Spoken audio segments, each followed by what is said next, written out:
C'est l'autre cœur battant du FESPACO, le MICA, le marché international du cinéma et de l'audiovisuel africain.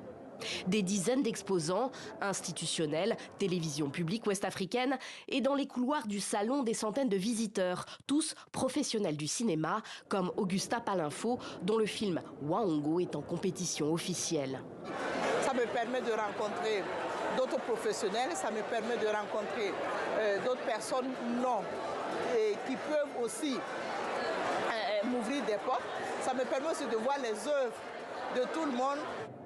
Des masterclass, des tables rondes, parfois improvisées, comme celle animée ce jour-là par le metteur en scène Aristide Tarnagda, et qui permettent à ceux et celles qui font exister le cinéma africain de se retrouver.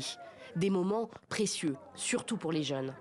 C'est l'occasion que FESPACO nous donne de se réseauter, de se faire de connaissances, de pouvoir tisser des relations pour faire des coproductions, pour réaliser des projets entre nous, réalisateurs, entre producteurs, connaître aussi les marchés de diffusion, de vente et tout, pour permettre à ce que nous, réalisateurs, nous pouvons aussi vivre de notre métier.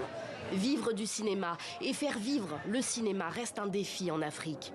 L'appétence du public pour les films locaux est forte, mais c'est essentiellement dans les salles qu'il peut les découvrir. Les télévisions et les plateformes n'offrent pas de débouchés suffisants pour le 7e art du continent. Au niveau de l'exploitation, on vit de son art. Ça, c'est clair. Parce que quand vous avez une salle de cinéma et que vous avez un film chaque semaine qui peut vous faire une rentabilité à peu près de 7 à 6 millions par semaine, je vous laisse deviner, même si vous déduisez les charges fixes et que vous payez vos impôts, vos taxes et autres, il y a quand même quelque chose qui vous permet même de pouvoir oser, comme on le dit, pouvoir cofinancer ou même financer au niveau de la distribution ou même faire encore des financements au niveau de la production.